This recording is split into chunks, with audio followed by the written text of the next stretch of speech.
Ang tunog ng nabasag na salamin, ito ang unang bumungad kay Eduardo Montero pagpasok niya sa sarili niyang pamamahay. Hindi ang malambot na alpombra, hindi ang matatayog na haligi, o ang mamahaling chandelier na nakabitin sa kisame.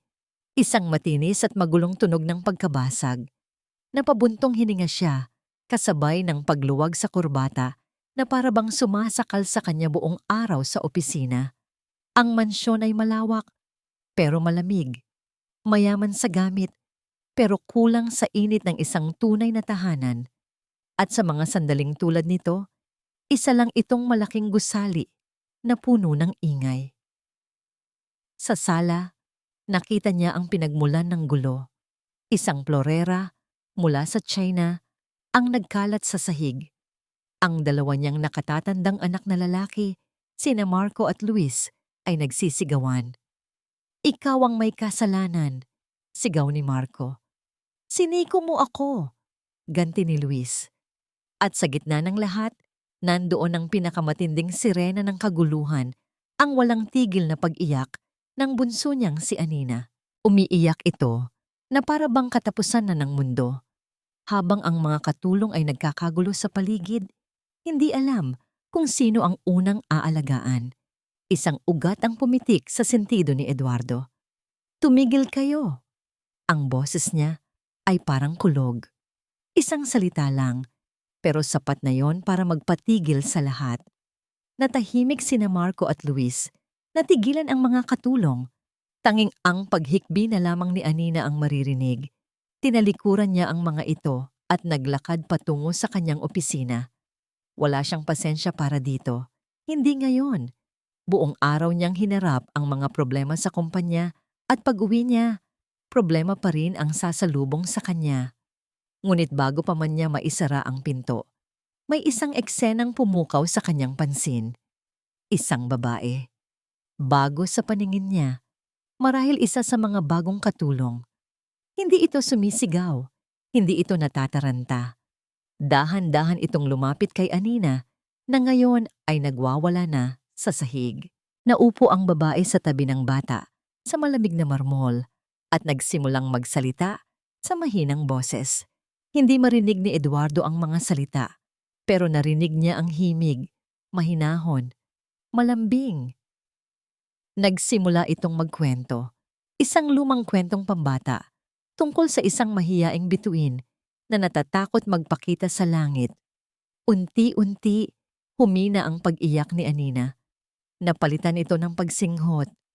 Maya-maya pa ang kaninang nagwawalang bata ay dahan-dahang gumapang palapit sa kandungan ng babae, isinubsob ang muka sa palda nito, at doon, ipinagpatuloy ang tahimik na paghikbi. Nakatayo lang si Eduardo sa may pintuan, nakatago sa dilim. Pinapanood ang lahat. Napatingin siya sa mga kamay ng babae. Payak, walang alahas.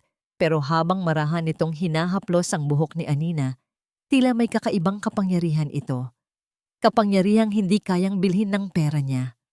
Ilang minuto pa ang lumipas at tuluyan nang nakatulog si Anina sa kandungan nito. Binuhat ito ng babae ng walang kahirap-hirap. At sa unang pagkakataon, mula nang umuwi si Eduardo, isang uri ng kapayapaan ang bumalot sa mansyon. Pumasok si Eduardo sa kanyang opisina, isinara ang pinto, at nagsalin ng brandy sa isang baso. Amupo siya sa kanyang malaking leather na upuan at inikot-ikot ang likido sa loob ng baso. Sino ang babaeng yon? Hindi niya maalala na inaprubahan niya ang pagkuha ng bagong yaya. Pero sa dami ng mga taong pumapasok at lumalabas sa mansyon, madaling maligaw sa bilang. Ang mahalaga ay ang resulta. At ang resulta na nakita niya kanina ay kahanga-hanga. Sa loob ng maraming taon, wala pang sino man ang nakapagpatahan kay Anina ng ganoon kabilis. Kahit siya, lalo na siya, ang turing sa kanya ng mga anak niya ay parang isang malayong hari. Iginagalang dahil sa takot, pero hindi kailanman nilalapitan para sa pagmamahal. Kinuha niya ang telepono sa kanyang mesa at pinindot ang numero para sa intercom. "Manang Letty, pumunta ka dito." Ilang sandali lang ay bumukas na ang pinto. "Sir?" Tanong ng kanilang matandang mayordoma. "Yung bagong yaya," sabi ni Eduardo.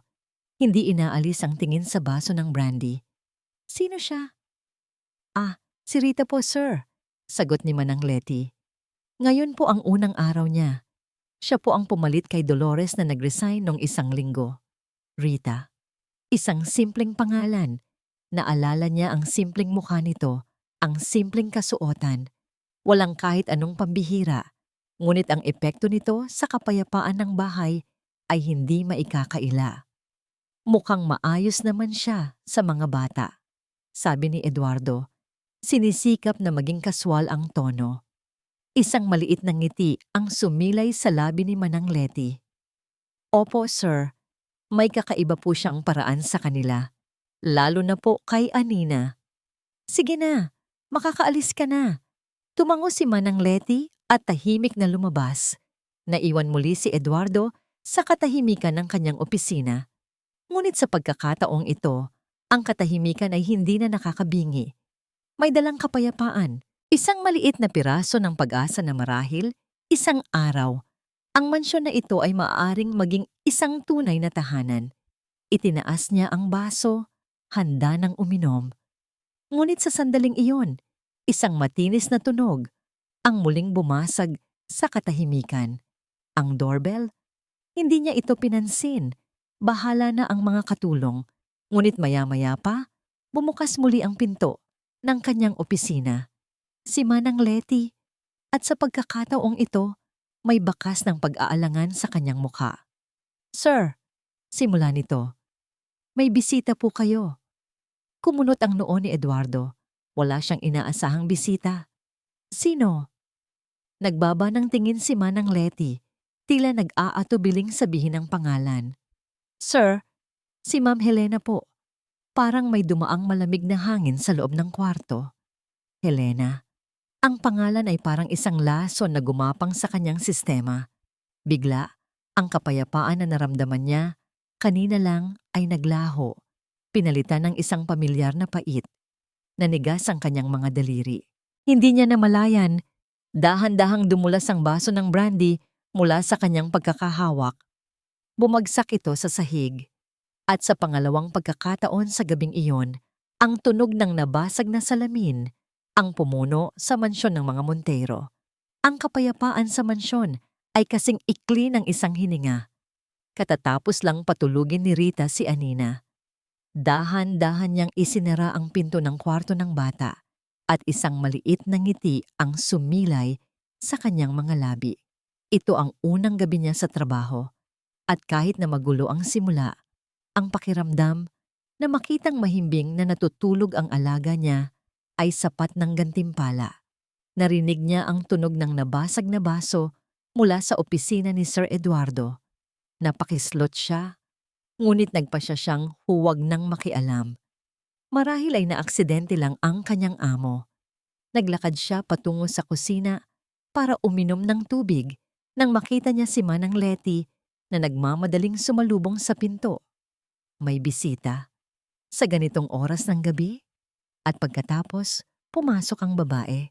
Parang huminto ang pag-ikot ng mundo ni Rita. Ang babae ay elegante. Bawat hakbang ng kanyang mamahaling sapatos ay tumutunog sa marmol na sahig na para bang isang anunsyo. Ang amoy ng kanyang pabango ay malakas, halos nakakasakal. Pumupuno sa bawat sulok ng malawak na pasilyo. Maganda siya, walang duda. Ngunit ang nangiti sa kanyang mga labi ay hindi umabot sa kanyang mga mata. Iyon ang mga matang hindi malilimutan ni Rita. Mga matang nakita na niya sa mga lumang litrato. Mga matang naging sanhi ng maraming gabing pag-iyak ng kanyang ina. Si Helena. At sino naman ito? Tanong ni Helena. Ang boses ay matamis, ngunit ang tingin ay mapanuri. Sinusuri si Rita mula ulo hanggang paa. "Siya po si Rita, Ma'am Helena, ang bagong yaya," sagot ni Manang Letty. "Ah," sabi ni Helena na may pahiwatig ng pangmamaliit. "Ikaw pala ang bagong tagapag-alaga." Napayuko si Rita. "Magandang gabi po, ma'am." Ang mga salita ay tila hirap lumabas sa kanyang lalamunan. Naramdaman niya ang pag-init ng kanyang mga pisngi, hindi dahil sa hiya, kundi dahil sa isang damdaming matagal na niyang itinatago. Galit. Nasaan ang mga anak ko? Tanong ni Helena, ang tingin ay nasa paligid na para bang pag-aari pa rin niya ang lugar. At si Eduardo? Sa sandaling iyon, lumabas si Eduardo mula sa kanyang opisina. Ang muka ay kasing tigas ng bato. Helena, anong ginagawa mo dito? Ngumiti si Helena, isang nangiti na kayang magpatunaw sa puso ng sino mang hindi nakakakilala sa kanya. Ed, mahal, I just missed the kids. I missed you. Naglakad ito palapit kay Eduardo. Ngunit bago pa man makarating, nakita nito si Anina na lumabas mula sa kwarto. Kinukusot ang mga mata. Nagising ito sa ingay. "Mommy's here, darling," sabi ni Helena. Lumuhod at inilahad ang mga braso para sa isang yakap. Ngunit hindi lumapit si Anina. Sa halip, nang makita nito si Rita sa di kalayuan, tumakbo ito at yumakap ng mahigpit sa mga binti ng kanyang yaya. Isinubsob ang mukha na para bang nagtatago mula sa isang halimaw. Nakita ni Rita ang mabilis na pagbabago sa mga mata ni Helena. Isang kislap ng galit, ngunit kasing bilis din itong nawala, napalitan ng isang malungkot na ngiti. "She probably doesn't remember me that much," malungkot nitong sabi, nakatingin kay Eduardo.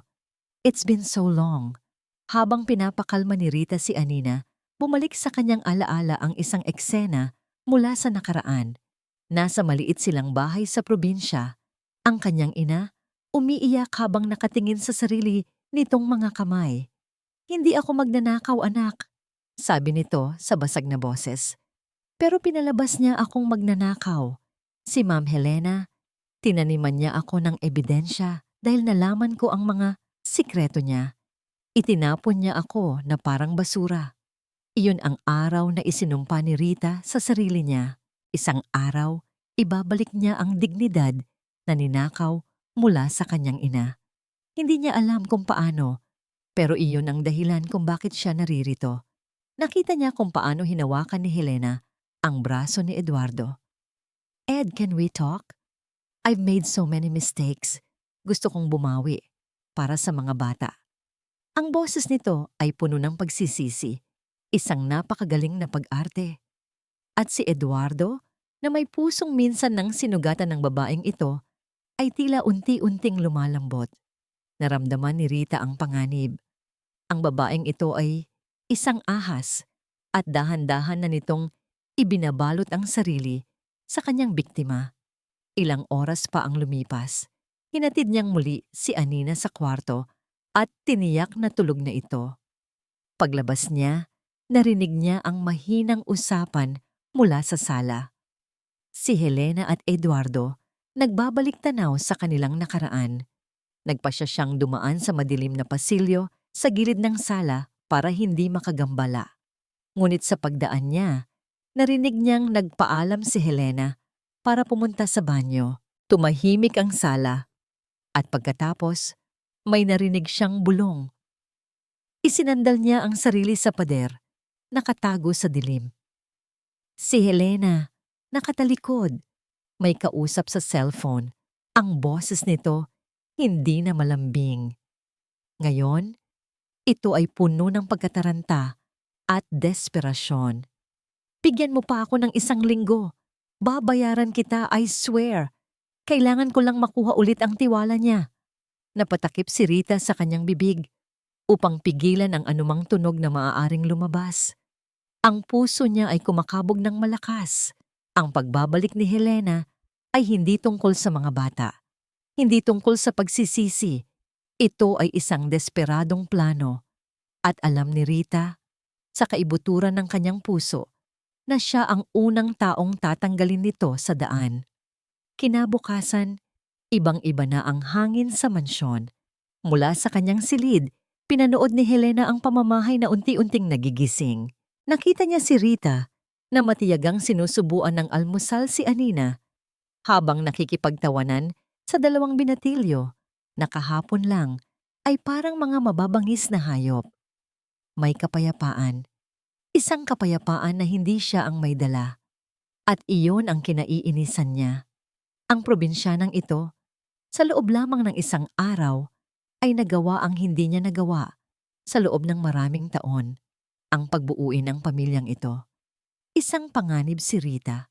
Isang balakid na kailangang alisin. Alam ni Helena kung saan ang kahinaan ni Eduardo. Hindi ito sa pera, hindi sa kapangyarihan. Ang kahinaan ni Eduardo ay nasa puso nitong minsan na niyang dinurog.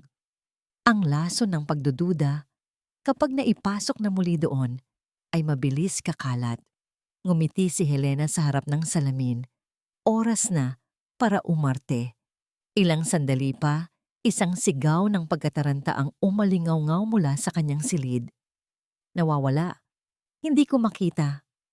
Mabilis na umakyat ang mga katulong, kasama na si Manang Letty. Nakita nila si Helena na naghahalughog sa kanyang malaking baul ng mga alahas. Ang muka ay puno ng pag-aalala. Ma'am Helena, ano po ang problema? Tanong ni Manang Letty. Yung diamanteng brooche ko, sabi ni Helena. Ang boses ay nanginginig. Yung pamana pa sa akin ng lola ko, sigurado akong inilagay ko lang dito kagabi. Nang marinig ang kaguluhan, lumabas si Eduardo mula sa kanyang silid. Anong nangyayari? Lumapit si Helena sa kanya. Ang mga mata ay nagsisimula ng mamasa-masa. Ed, yung brooche ko, nawawala. Noong una, hindi ito pinansin ni Eduardo. Ngunit ang brooche na yon ay hindi lang basta alahas. Iyon ang unang regalong ibinigay niya kay Helena noong sila'y ikakasal pa lamang. Isang mamahaling piyesa na pag-aari pa ng kanyang yumaong ina. Baka naman kung saan mo lang nailagay, sabi ni Eduardo. Hindi, Ed, giit ni Helena. Alam mo kung gaano kaingat ako sa mga gamit ko. Kakaiba. Parang may nagbago sa bahay na to. Mula nang huminto siya na para bang ayaw ituloy ang sasabihin. Mula nang ano? Tanong ni Eduardo. Ang noo ay nagsisimula ng kumunot. Tumingin si Helena sa sahig. Wala. Nakakahiya. Pero mula nang may mga bagong tao, nag-iiba ang pakiramdam ko. Siguro'y paranoid lang ako. Ang mga salitang iyon ay parang mga susi na bumukas sa isang madilim na baul sa alaala ni Eduardo. Bagong tao, pagkatiwalaan. Naalala ko kung paano ako dati. Malungkot na dagdag ni Helena. Isang butil ng luha ang pumatak mula sa kanyang mata. Masyado akong nagtitiwala sa mga tao. At alam nating dalawa kung saan ako dinala niyon. Iyon na, ang pinakamatinding lason. Ginamit ni Helena ang sarili nilang masakit na nakaraan para wasakin ang kasalukuyan. Habang nagkakagulo ang lahat, tahimik na lumabas si Helena. Sinabing magpapahangin lang siya. Ngunit hindi siya sa hardin pumunta. Mabilis ang mga hakbang niya, bawat isa ay may layunin. Dumiretso siya sa maliit na kwarto ng mga katulong sa likod bahay. Walang tao. Pumasok siya sa silid kung saan natutulog si Rita. Simple lang ang kwarto, malinis. Sa isang sulok, nakita niya ang hinahanap niya. Isang luma at kupas na bag, bagay na bagay, sa may-ari. Mula sa bulsa ng kanyang damit, kinuha ni Helena ang kumikinang na brooche. Walang pag-aalinlangan, walang konsensya. Ibinulsa niya ito sa loob ng lumang bag, sa ilalim ng ilang mga damit. Ngumiti siya. Isang namang ngiti ng tagumpay. Pagbalik niya sa sala, nagkunwari siyang kalmado na. Siguro nga ay nawala ko lang, sabi niya. Hayaan na natin. Ayokong mag-isip ng masama sa kapwa. Pero alam niyang huli na. Ang lason ay naisalin na. Hindi, mariing sabi ni Eduardo. Walang mawawala sa pamamahay ko. Manang Letty, ipatawag mo ang lahat ng katulong. Kailangang magkaroon ng inspeksyon. Isang oras ang lumipas. Bawat bag, bawat aparador ay binuksan. At sa wakas, Narating nila ang kwarto ni Rita. Binuksan ng isang katulong ang kupas na bag. At doon, sa ilalim ng lahat, kumislap ang diamanteng brotse. Huminto ang paghinga ng lahat. Isang malakas na paghikbi ang pinakawalan ni Helena. Hindi ako makapaniwala.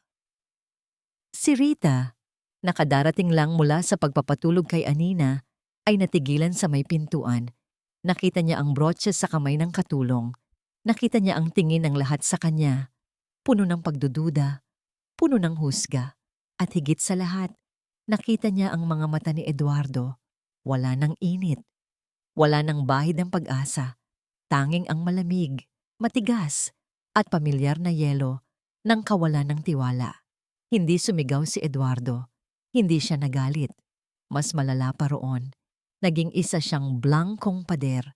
Hindi niya tiningnan si Rita sa mata. Ang kanyang tingin ay tumagos na para bang isa lang itong hangin. Ang boses niya ay walang emosyon, malamig.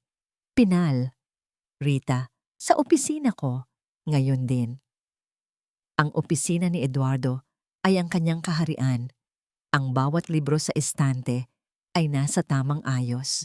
Ang bawat papel sa ibabaw ng kanyang mahogany na mesa ay nakasalansan ng perpekto.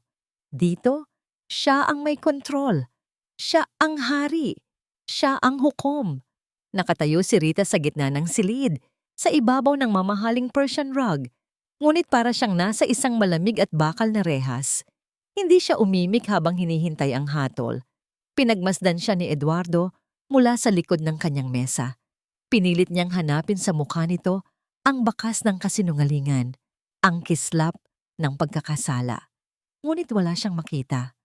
Tanging isang malalim na kalungkutan lamang. At iyon ang mas nagpagalit sa kanya. Ang galit ay hindi para sa ninakaw na alahas, kundi para sa nawalang pag-asa. Kagabi lang, pinayagan niya ang sarili niyang umasa na baka sakaling magbago ang lahat. At ngayon, nararamdaman niyang isa siyang tanga. May sasabihin ka ba para sa sarili mo? Tanong niya. Ang boses ay kasing lamig ng hangin mula sa aircon. Umiling si Rita. Ang mga mata ay nakatitig sa sahig.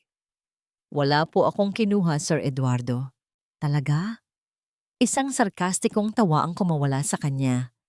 Kusang tumalo ng brotse ng ina ko papunta sa bag mo? Ganoon ba?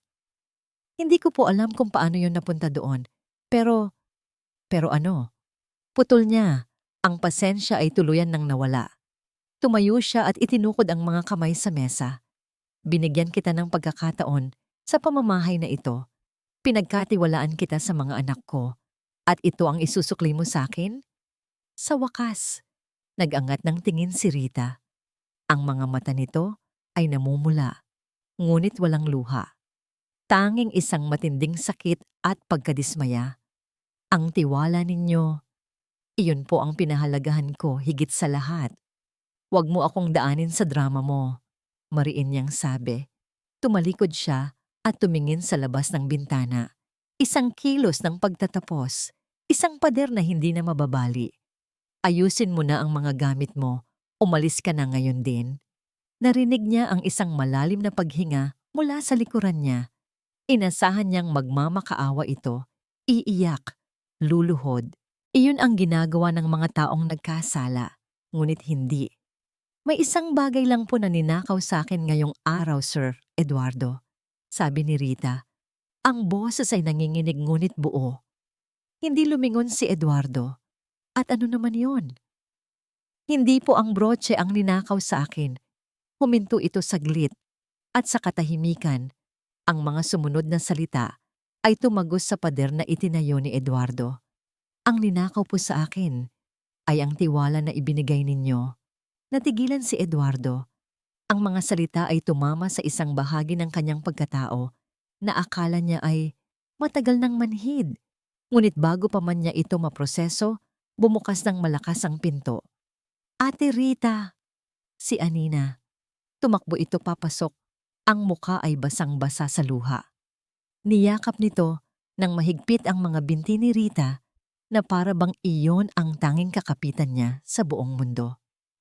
Huwag ka pong umalis. Please, Ate Rita, don't leave. Pagmamakaawa ng bata. Kasunod nito ay si Helena. Ang muka ay nagpapahayag ng pag-aalala. Anina, darling, let her go. Halika kay Mami. Hinawakan ni Helena ang braso ng bata. Sinusubukang hilahin ito palayo kay Rita. Ngunit mas lalong humigpit ang yakap ni Anina. Naramdaman ni Eduardo ang pag-init ng kanyang ulo. Ang buong eksena, ang pag-iyak, ang gulo, ay isang patunay na kailangan ng tapusin ang lahat. Manang Leti! Sigaw niya. Kunin mo si Anina at dalhin sa kwarto niya. Pumasok ang matandang mayordoma at sa tulong ni Helena, pilit nilang inilayo ang humahagulgol na si Anina mula kay Rita. Sa gitna ng kaguluhan, isang huling sulyap ang ibinigay ni Rita kay Eduardo. Isang sulyap na puno ng lahat ng mga salitang hindi niya masabi. At pagkatapos, tumalikod na ito at nagsimulang maglakad. Pinanood ni Eduardo ang bawat hakbang nito palayo. Ang tuwid na likod, ang dignidad sa kanyang paglalakad. Walang pag-iyak, walang pagmamakaawa. Mula sa bintana ng kanyang opisina, kitang-kita niya ang malawak na hardin at ang malaking bakal na tarangkahan sa dulo. Nakita niya si Rita na naglalakad sa mahabang daanan, papalabas sa kanyang mundo. Hindi ito lumingon. Kahit isang beses, nang magsara ang mabigat na tarangkahan, isang malakas na tunog ang umalingaw-ngaw. Klang! Ang tunog na yon ay ang hudyat ng pagtatapos. Dapat ay makaramdam siya ng ginhawa, ng kapayapaan, ng tagumpay. Ngunit habang nakatayo siyang mag-isa sa kanyang tahimik na opisina, ibang-iba ang kanyang naramdaman. Isang matinding lamig ang gumapang sa kanyang dibdib. Isang pakiramdam ng pagkakamali. Isang bigat na hindi niya maipaliwanag. Tumingin siya sa kanyang mga kamay. At sa unang pagkakataon, mula nang magsimula ang lahat, isang nakakatakot na tanong ang pumasok sa kanyang isip. Paano kung nagkamali ako? Ang pag-alis sa mansyon ng mga Montero ay parang paglisan sa isang malamig na palasyo. Ngunit ang pagbabalik sa kanyang sariling mundo ay parang pagpasok sa isang masikip ngunit pamilyar na yakap. Ang ingay ng mga tricycle, ang tawanan ng mga batang naglalaro sa eskinita, ang amoy ng nilulutong adobo mula sa kapitbahay. Ito ang mga bagay na kinalakihan ni Rita.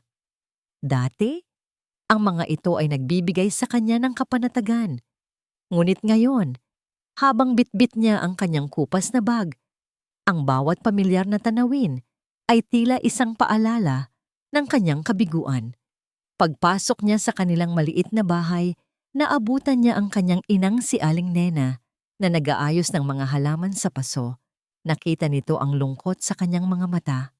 Anak, bakit ang aga mo yata?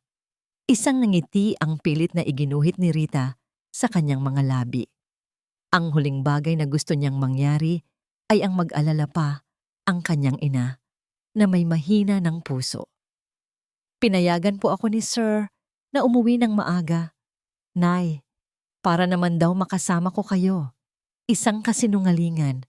Ang una sa marami pang susunod. Umupo siya sa tabi ng ina at nagsimulang himasin ang mga paa nito. Kumusta po ang pakiramdam ninyo? Mabuti naman anak, sagot ni Aling Nena habang sinusuklay ng tingin ang mukha ni Rita. Ikaw ang kumusta? Kumusta ang trabaho? Mababait ba ang mga alaga mo? Napalunok si Rita. Naalala niya ang mga mata ni Anina, ang pagyakap nito sa kanyang mga binti. Opo, Nay. Sobrang bait po ng mga bata. Ang mga salita ay parang mga bubog sa kanyang lalamunan. Lumipas ang mga araw. Nagpanggap si Rita na normal ang lahat. Sa umaga, sasabihin niyang papasok na siya sa trabaho. Ngunit ang totoo ay palihim siyang naghahanap ng bagong mapapasukan. Naglalakad siya sa ilalim ng init ng araw, kumakatok sa mga gate, nagtatanong sa mga kakilala. Ngunit tila sarado ang lahat ng pinto. Ang pinakamatinding kalbaryo ay ang gabi. Kapag nakahiga na siya sa kanyang maliit na higaan Doon bumabalik ang lahat. Ang akusasyon sa mga mata ni Sir Eduardo, ang pag-iyak ni Anina, ang mapanuyang nangiti ni Helena. Isang gabi, habang nag-iisip siya, tumunog ang kanyang cellphone. Isang mensahe mula kay Clara, isang kaibigang labandera sa mansyon. Rita, kumusta ka na? Grabe ang gulo dito. Parang reyna na kung umasta si Ma'am Helena. Pinapalitan niya lahat ng gamit.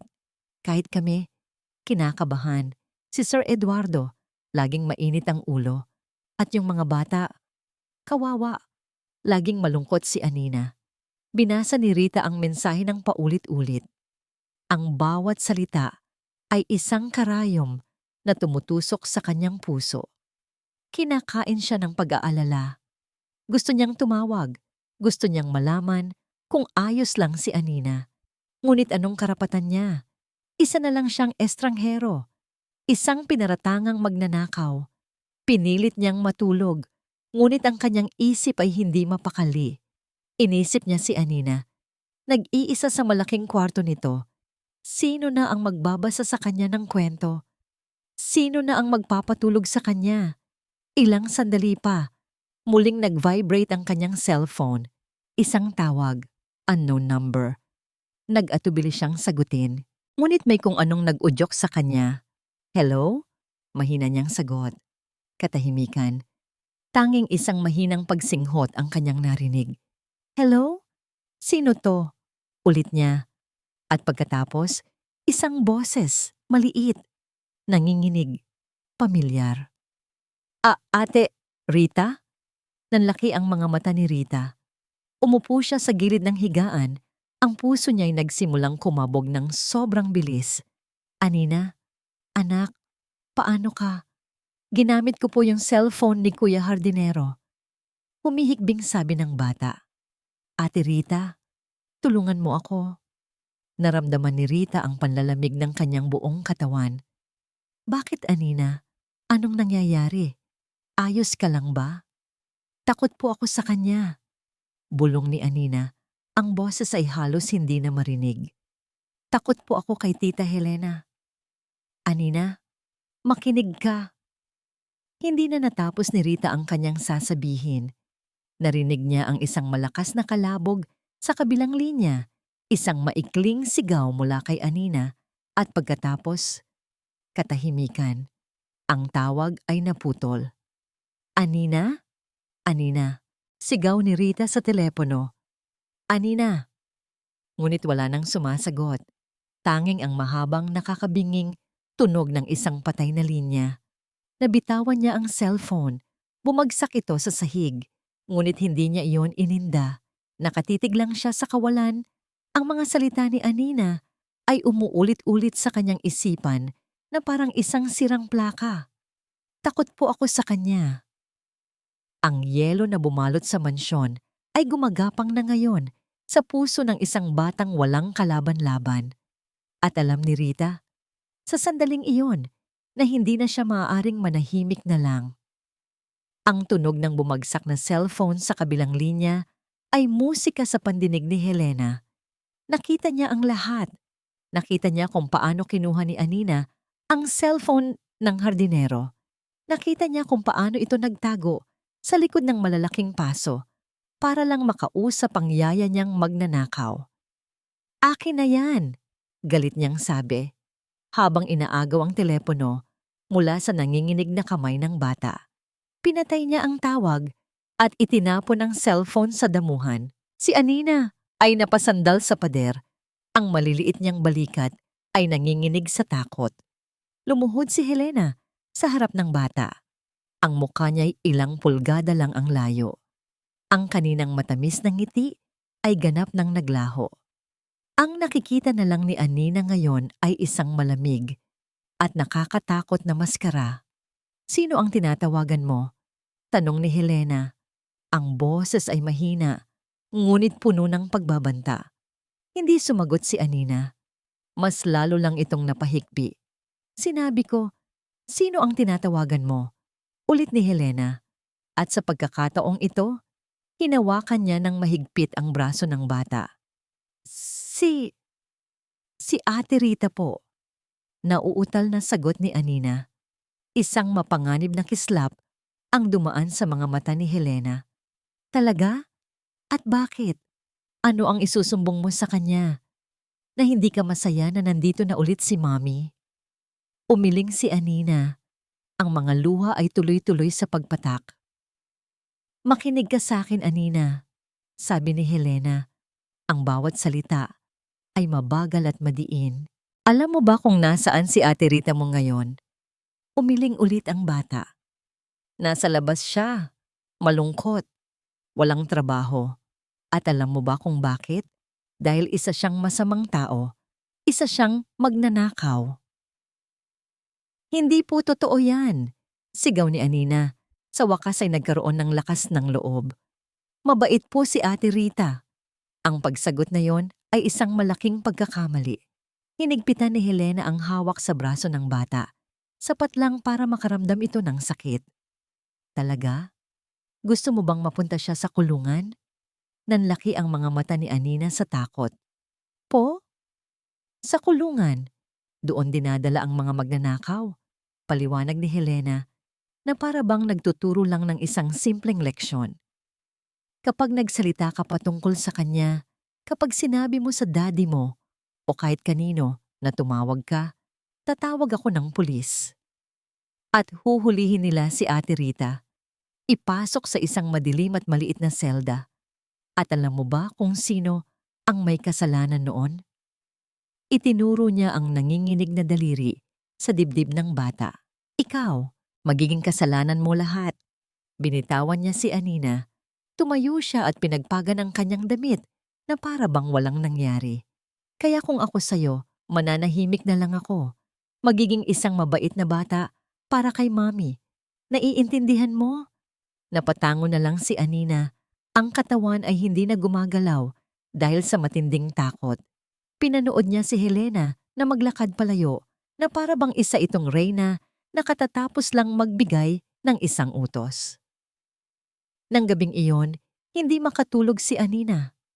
Ang mga salita ni Helena ay umuulit-ulit sa kanyang isipan. Magiging kasalanan mo lahat. Bumangon siya mula sa kama at kinuha ang kanyang tablet, ang regalo sa kanya ng kanyang daddy. Dati, puno ito ng mga laro. Ngunit ngayon, may iba siyang gagawin. Binuksan niya ang voice recorder app. Niyakap niya ang tablet na para bang ito ang kanyang tanging kaibigan sa buong mundo. At sa dilim ng kanyang kwarto, sa gitna ng katahimikan, nagsimula siyang magsalita. Diary, pulong niya sa mikropono, ang boses ay basag sa pag-iyak. Si Tita Helena, sinabi niya na ikukulong si Ate Rita kapag nagsalita ako. Ayoko siyang makulong.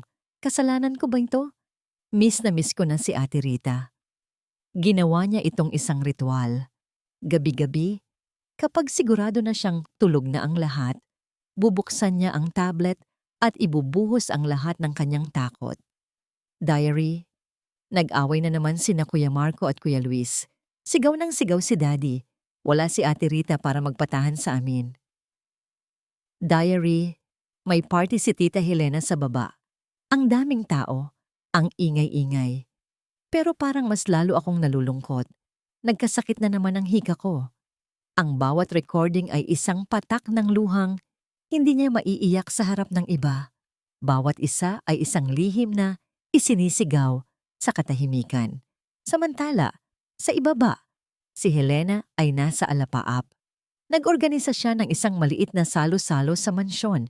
Inimbitahan ang iilan sa kanyang mga kaibigan. Umuupo siya sa pwesto na dating para sa asawa ni Eduardo. Tumatawa ng malakas. Kumikilos na para bang siya na ulit ang tunay na may bahay. Nakita niya si Eduardo sa kabilang dulo ng silid. May kausap na kasosyo sa negosyo. Ngunit ang mga mata nito ay blanko. Ang ngiti ni Mama, ang ngiti nito ay pilit. Alam ni Helena na hindi pa rin ito masaya. Pero hindi na yun mahalaga. Ang mahalaga, nasa tabi niya ito. At unti-unti, makukuha niya ulit ang lahat. Sa gitna ng tawanan at tunog ng mga baso ng champagne, Biglang may narinig silang isang malakas na kalabog mula sa itaas. Napatingin ang lahat sa engrandeng hagdanan. Doon, sa kalagitnaan ng hagdan, nakita nila si Anina. Nakahandusay, ang kanyang mukha ay namumutla at ang kanyang paghinga ay hirap at maingay. "Anina!" sigaw ni Eduardo. Ang pagkataranta ay biglang pumalit sa blangkong ekspresyon ng kanyang mukha. Habang ang lahat ay nagkakagulo, tanging si Helena ang nanatiling kalmado. Tumingin siya sa batang nahihirapang huminga at sa halip na awa, isang anino ng pagkainis ang dumaan sa kanyang mga mata. Ang batang ito, kahit sa kanyang paghihirap, ay isang pabigat pa rin sa kanyang mga plano. Ang tunog ng sirena ng ambulansya ay isang nakakabinging sigaw sa katahimikan ng Marangyang Subdivision. Binuhat ni Eduardo ang walang malay na si Anina.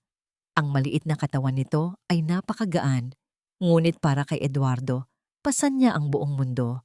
Bawat hirap na paghinga ng bata ay isang martilyo na pumupukpok sa kanyang dibdib. "Make way! Make way!" sigaw niya sa mga bisita ni Helena, na ngayon ay mga usyoserong nakapalibot lang. Hawak pa rin ang kanilang mga kupita ng alak. Pagdating sa ospital, isang pamilyar na eksena ang sumalubong sa kanya. Ang puting pader, ang amoy ng antiseptiko, ang mga doktor at nurse na mabilis na kumikilos. Ilang beses na nilang pinagdaanan ito. Ang hika ni Anina ay isang kalabang laging nag-aabang. Ngunit iba ngayon. "Sir Montero, the attack is severe," sabi ng doktor pagkatapos ng paunang pagsusuri. "Yes, her asthma is triggered by dust and pollen. But more than that, it is heavily triggered by extreme emotional stress." Ang mga salitang yon, extreme emotional stress, ay parang mga dagang kumakain sa loob ng isipan ni Eduardo. Stress. Saan magmumula ang stress ng isang 8 taong gulang na bata? Naiwan siyang mag-isa sa labas ng emergency room. Sinubukan siyang kausapin ni Helena, sinusubukang magpakita ng pag-aalala. "Ed, she'll be fine. Anina is a strong girl," sabi nito. Sinusubukang hawakan ang kanyang braso. "Huwag mo akong hawakan," mariin niyang sabi. Hindi inaalis ang tingin sa pintuan ng ER. Isang malamig na galit ang gumapang sa kanyang sistema at sa unang pagkakataon, ang galit na yon ay nakatutok kay Helena. Ang party, ang mga estranghero, ang ingay, lahat ng yon ay ideya ni Helena. Nakaupo siya sa isang malamig na upuang metal. Ang kanyang mamahaling suit ay lukot na. Ang kanyang perpektong ayos na buhok ay magulo na. Sa sandaling iyon, hindi siya si Eduardo Montero, ang CEO. Siya ay isang amang natatakot, isang amang nakokonsensya. Bumalik sa isipan niya ang mga araw bago ang lahat ng ito, bago bumalik si Helena. Ang mansyon, bagamat magulo, ay may mga sandali ng katahimikan. Naalala niya ang tawa ni Anina habang naglalaro ito sa hardin kasama si Rita. Naalala niya kung paanong ang dalawa niyang anak na lalaki ay hindi na gaanong nag-aaway. Kailan huling naging ganito kasama ang sitwasyon? Kailan huling na ospital si Anina dahil sa ganito kalalang atake? Hindi niya matandaan. Dahil sa mga nakalipas na buwan, mula nang dumating si Rita, ang mga pag-atake ng bata ay halos nawala. May kakaiba po siyang paraan sa kanila, lalo na po kay Anina. Ang mga salita ni Manang Leti ay bumalik sa kanya na parang isang multo. At ano ang ginawa niya? Itinapon niya ang taong iyon. Ipinagtabo yan na parang isang basura dahil sa isang piraso ng alahas. "Sir, she's stable now. Pwede na siyang ilipat sa private room," sabi ng isang nurse. Nakahinga siya ng maluwag. Pumasok siya sa silid at naupo sa tabi ng kama ni Anina. Pinagmasdan niya ang natutulog na mukha ng kanyang anak. Ang pamumutla, ang bakas ng mga tuyong luha sa pisngi, ang maliit na oxygen tube sa ilong. Isang matinding pagsisisi ang bumalot sa kanya. Pagsisisi na mas masakit pa sa kahit anong pagkalugi sa negosyo. Nabigo ako. Nabigo siyang protektahan ang kanyang anak. Nabigo siyang makita ang katotohanan. Ipinagpalit niya ang kapayapaan ng kanyang pamilya para sa isang kasinungalingan. Nagpasya siyang umuwi sandali para kumuha ng mga damit ni Anina at ilang mga personal na gamit nito. Pagpasok niya sa mansyon, ang mga palamuti para sa party ni Helena ay nandoon pa rin. Mga lobo, mga basag na baso, ang amoy ng alak. Ang lahat ng ito ay parang isang insulto. Umakyat siya sa ikalawang palapag, diretso sa kwarto ni Anina. Ang silid ay tahimik at madilim. Binuksan niya ang aparador at kumuha ng ilang damit. Pagkatapos, binuksan niya ang isang drawer sa tabi ng kama para hanapin ang paboritong unan ng bata. Habang naghahalongkat, may natabig ang kanyang kamay, isang bagay na matigas at malamig. Ang tablet ni Anina. Kinuha niya ito. Iniisip na baka gusto itong dalhin ng bata sa ospital. Bubuksan na sana niya ang paboritong laro nito nang may napansin siyang isang folder sa gitna ng screen. Ang folder ay hindi pangkaraniwan. Hindi ito laro. Hindi ito app. Simple lang ang pangalan nito. Isang pangalan na parang isang suntok sa kanyang sikmura. Para kay Daddy, hawak ni Eduardo ang tablet na para bang isa itong bomba na anumang oras ay maaaring sumabog. Para kay Daddy. Anong ibig sabihin nito? Isang sulat? Isang tula? Isang bagay na ginawa ni Anina sa eskwela? Nanginginig ang mga daliri niya habang pinipindot ang folder. Bumungad sa kanya ang isang listahan ng mga audio files. Walang mga titulo, tanging mga petsa at oras lamang. Nagsimula siya sa pinakauna. Pinindot niya ang play. Sa una, tanging ang tunog lamang ng pagsinghot ang kanyang narinig. Pagkatapos, isang boses.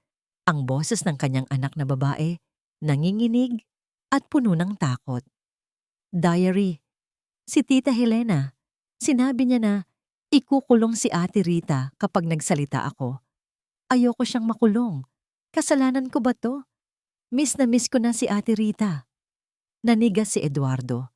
Ang puso niya, na kanina lang ay puno ng pag-aalala, ay biglang napuno ng isang nakakabinging katahimikan.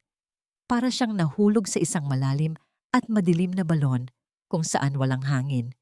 Pinindot niya ang sumunod na file. Diary. Pinagalitan ako ni Tita Helena kasi hinahanap ko si Ate Rita. Sabi niya masama daw si Ate Rita. Pero hindi naman totoo yun, di ba? Mabait si Ate Rita.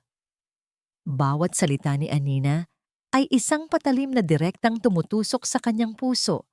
Pinakinggan niya ang lahat. Isa-isa. Ang bawat recording ay isang piraso ng isang masakit na puzzle. Narinig niya ang takot ni Anina nang i-blackmail ito ni Helena. Narinig niya ang lungkot nito kapag nag-aaway ang mga kapatid niya. Narinig niya ang hirap nitong paghinga sa tuwing inaatake ito ng hika dahil sa stress. Daddy, patawarin mo ako. Hindi ko masabi sa'yo kasi ayokong makulong si Ate Rita. Baka isipin mo ako ang may kasalanan.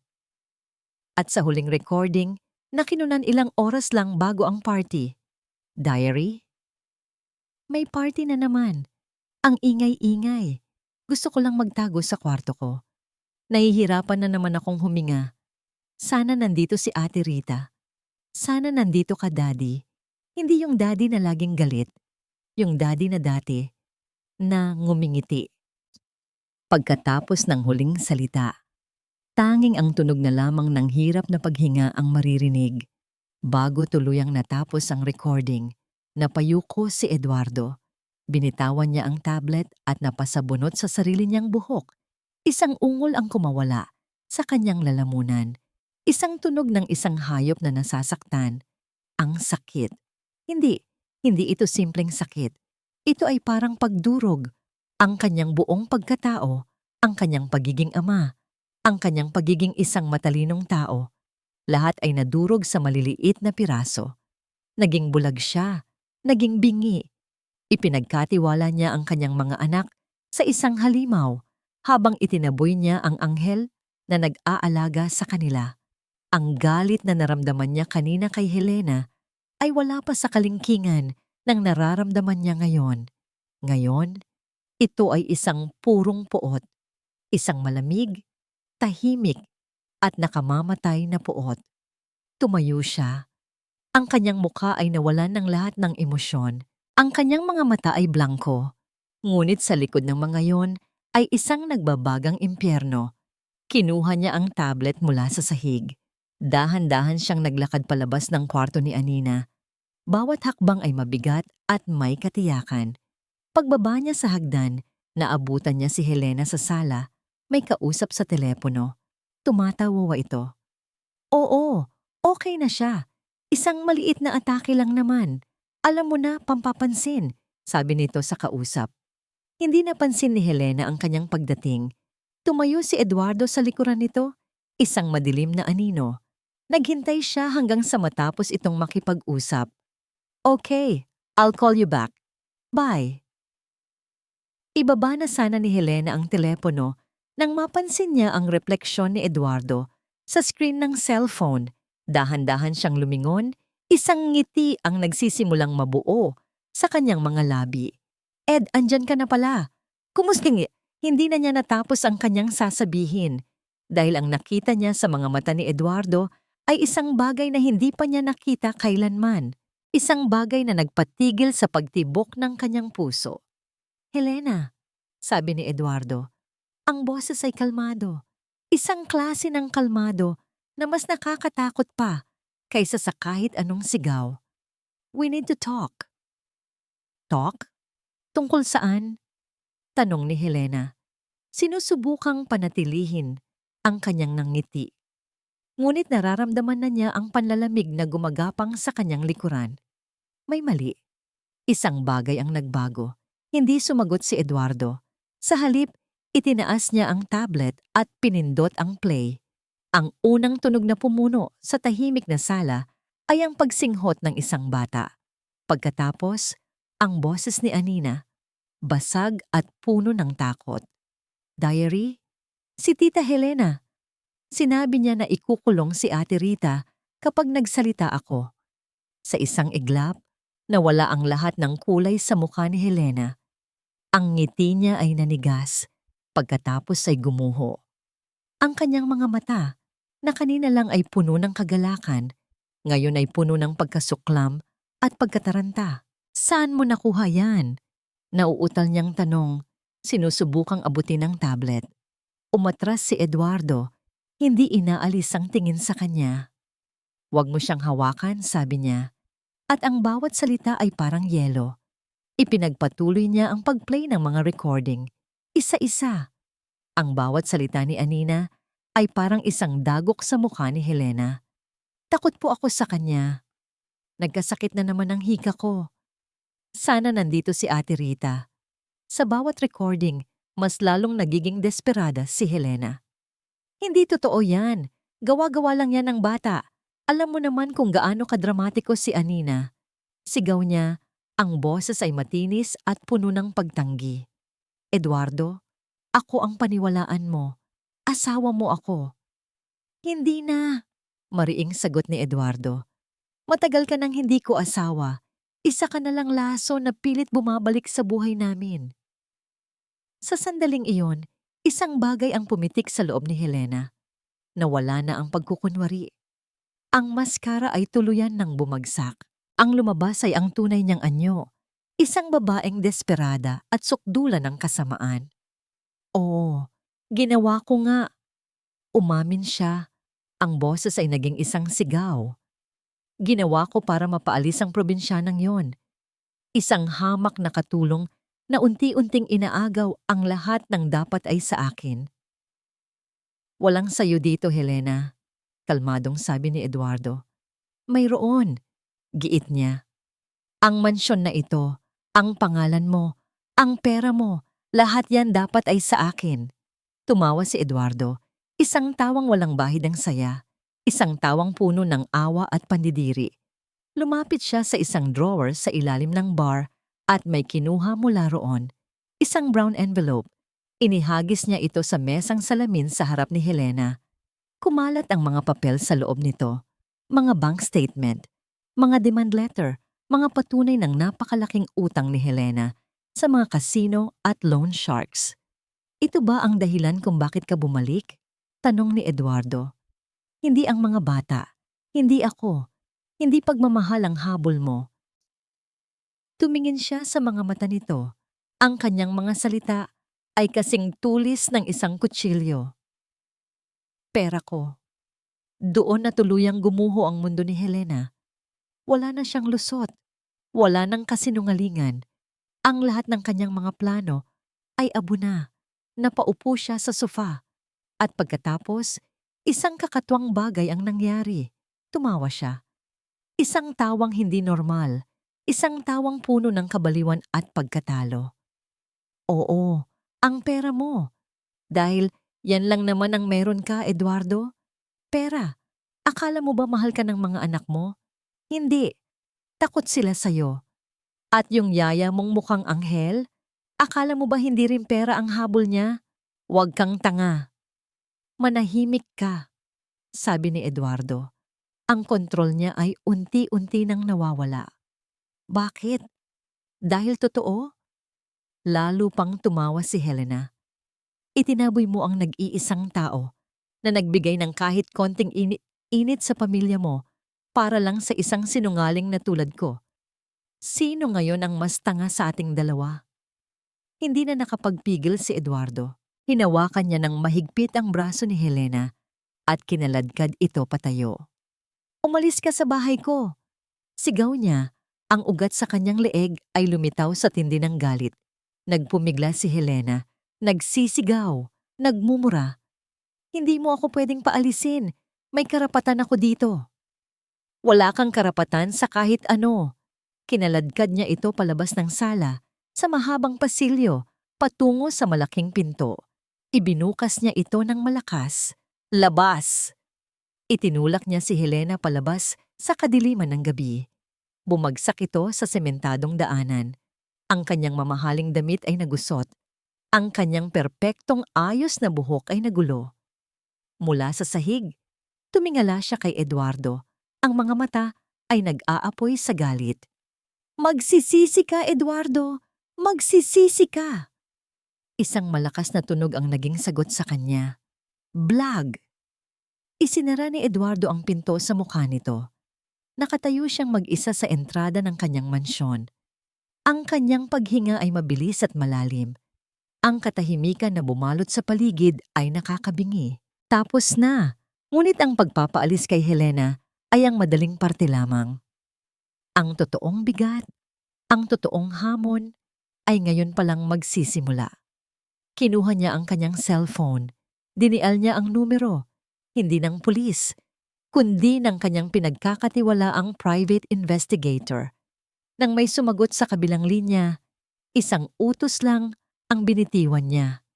Isang utos na nagmula sa kaibuturan ng kanyang nagsisising puso. Hanapin mo sa akin si Rita. Kailangan ko siyang mahanap. Ngayon din. 2 oras. 2 oras na nagmaneho si Eduardo nang walang patutunguhan matapos makuha ang address ni Rita mula sa kanyang investigador. Ang kanyang mamahaling Mercedes-Benz ay tila isang kulungang gawa sa bakal at katad, habang ang mga salita ni Anina ay paulit-ulit na tumutunog sa kanyang isipan. Sa wakas, tinahak niya ang daan patungo sa mundo ni Rita. Ang maluluwag na kalsada ng Forbes Park ay napalitan ng makikitid na eskinita. Ang mga matatayog na pader ng mga mansyon ay napalitan ng magkakadikit na bahay na gawa sa kahoy at yero. Ang tahimik na paligid ay napalitan ng ingay ng buhay, ang sigawan ng mga batang naghahabulan, ang tunog ng nagigisang bawang, ang tahol ng mga aso. Itinigil niya ang kanyang sasakyan sa dulo ng isang eskinita dahil hindi na ito kasya pa. Agad siyang nakakuha ng atensyon. Ang mga nagkukumpulang tsismosa ay napahinto. Ang mga naglalarong bata ay napatingin. Ang isang itim at kumikinang na kotse ay isang alien sa lugar na yon. Siya ay isang alien. Lumabas siya ng sasakyan at naramdaman niya ang tingin ng lahat. Hindi niya sila magawang tignan sa mata. Ang kanyang mamahaling suit ay tila isang katawa-tawang kasuotan. Dito, ang kapangyarihan niya ay walang silbi. Ang pera niya ay walang halaga. At pagkatapos, sa gitna ng isang maliit na bakanting lote, nakita niya ito. Nakita niya si Rita. Hindi siya nakasuot ng uniforme. Isang simpleng duster lang ang suot niya. Ang kanyang buhok ay nakapusod lang ng simple. Nakaupo siya sa isang kahoy na bangko, hindi bababangko. Pinalilibutan ng 5 maliliit na bata. Tinuturuan niya silang magbasa. Isang batang lalaki na may dumi sa pisngi ang lumapit sa kanya. Ipinapakita ang kanyang sulat. Ngumiti si Rita, isang ngumangiti na hindi kailanman nakita ni Eduardo sa mansyon. Isang ngiti na malaya, totoo, at puno ng kagalakan. Ginamit nito ang laylayan ng kanyang duster para punasan ang pisngi ng bata. Isang napakasimpleng eksena, ngunit para kay Eduardo, iyon ang pinakamagandang tanawin na nakita niya sa buong buhay niya. At kasabay nito, iyon din ang pinakamasakit dahil iyon ang buhay na winasak niya. Iyon ang ngiti na pinatay niya. Naglakad siya palapit, dahan-dahan. Bawat hakbang ay parang may bigat na 1,000 libra. Napansin siya ng mga bata na tahimik sila. Naramdaman ni Rita ang pagbabago sa paligid at dahan-dahan siyang lumingon. Nang magtama ang kanilang mga mata, ang ngiti sa mga labi ni Rita ay dahan-dahang naglaho. Hindi ito napalitan ng galit o gulat. Napalitan ito ng isang pamilyar na sakit. Tumayo siya. Sir Eduardo.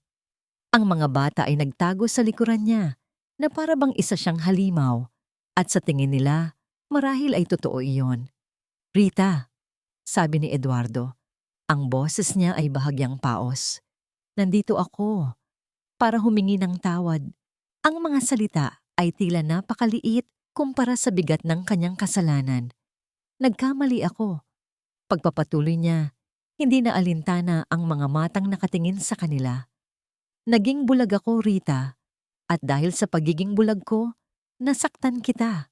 Nasaktan ko ang mga anak ko. Pinilit niyang salubungin ang mga mata nito. Si Anina. Nasa ospital siya. Inatake siya ng hika at nalaman ko na ang lahat. Ang mga pananakot ni Helena. Ang totoong nangyari sa Brotse. Napatakip si Rita sa kanyang bibig. Ang mga mata ay nanlaki sa pag-aalala para kay Anina. Patawarin mo ako sa ginawa ko, sabi ni Eduardo. Ang boses ay nagsimulang mabasag. Hindi lang sa pagpapaalis sa'yo, kundi sa hindi pagtitiwala. Patawarin mo ako dahil mas pinaniwalaan ko ang isang kasinungalingan kaysa sa kabutihan na nasa harapan ko na.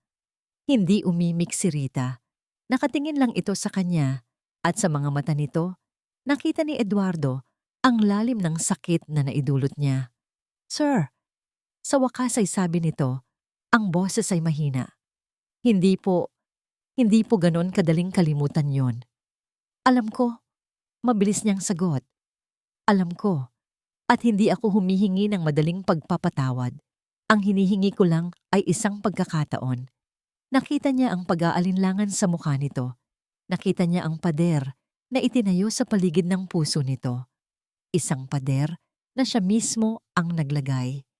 Kaya't gumawa siya ng isang desisyon, isang panata. Hindi ako aalis dito, mariin niyang sabi.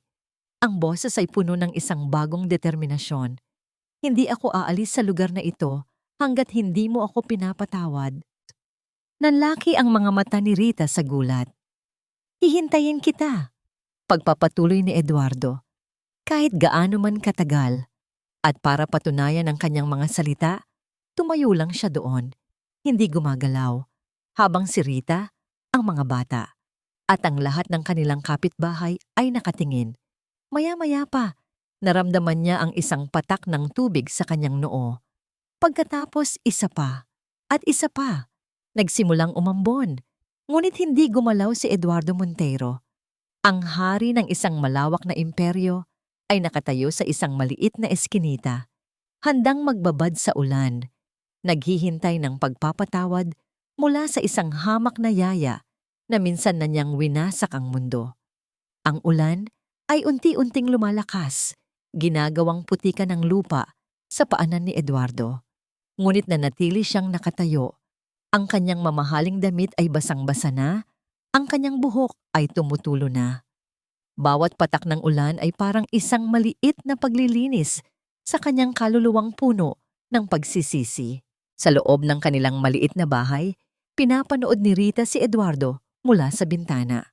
Ang kanyang ina, si Aling Nena, ay lumapit sa kanya at hinawakan ang kanyang balikat.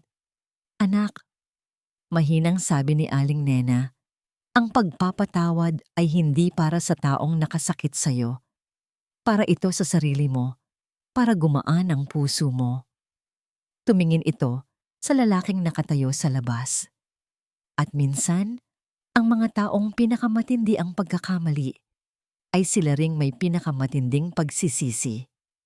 Ang mga salitang iyon, kasama ang imahe ng isang makapangyarihang tao na handang ibaba ang lahat para sa kanya, ay unti-unting gumiba sa pader na itinayo ni Rita. Kumuha siya ng isang payong. Lumabas siya ng bahay at tahimik na lumapit kay Eduardo. Itinapat niya ang payong sa ibabaw ng ulo nito. Nag-angat ng tingin si Eduardo. Ang muka ay puno ng pag-asa at pagtataka.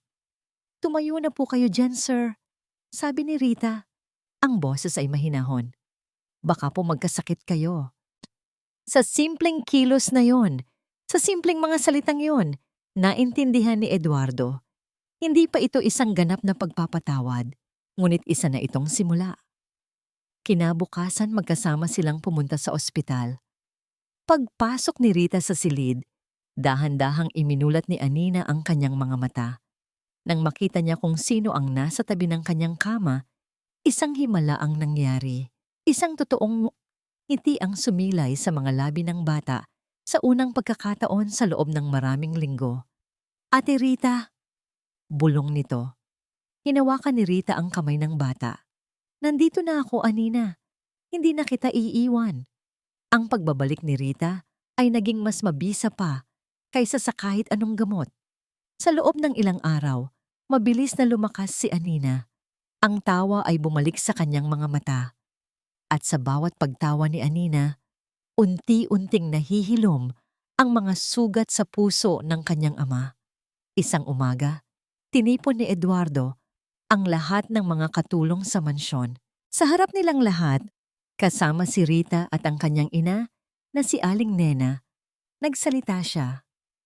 "Nais kong humingi ng paumanhin sa inyong lahat, lalo na sa pamilya ni Rita." Sabi niya, ang boses ay matatag at puno ng sinseridad. Maraming taon na ang nakalipas, isang malaking inhustisya ang nangyari sa pamamahay na ito. Ang ina ni Rita, si Aling Nena, ay pinaratangan sa isang kasalanang hindi niya ginawa.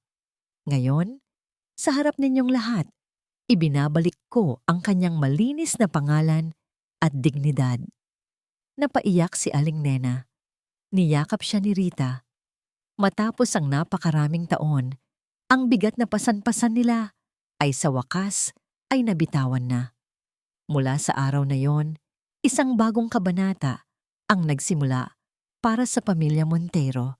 Si Rita ay bumalik. Ngunit hindi na bilang isang yaya, siya ay bumalik bilang isang kaibigan, isang katuwang, isang ilaw na gumagabay sa pamilya mula sa kadiliman. Ang mansyon na dati ay malamig at tahimik ay napuno na ngayon ng buhay.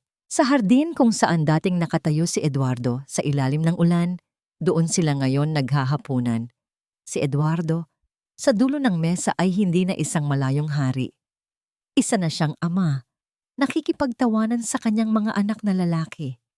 Si Rita, sa tabi niya, ay nakikipagkwentuhan kay Anina. Isang gabi, habang pinapanood nila ang mga bata na naghahabulan sa damuhan sa ilalim ng mga ilaw ng hardin, hinawakan ni Eduardo ang kamay ni Rita. "Alam mo," sabi niya, "buong buhay kong inakala na ang pagtatayo ng isang malaking bahay tulad nito ang magbibigay sa akin ng isang tahanan." Tumingin siya sa paligid sa mga ngiti at tawanan. Pagkatapos ay tumingin siya kay Rita. Ang kanyang mga mata ay puno ng pagmamahal at pasasalamat.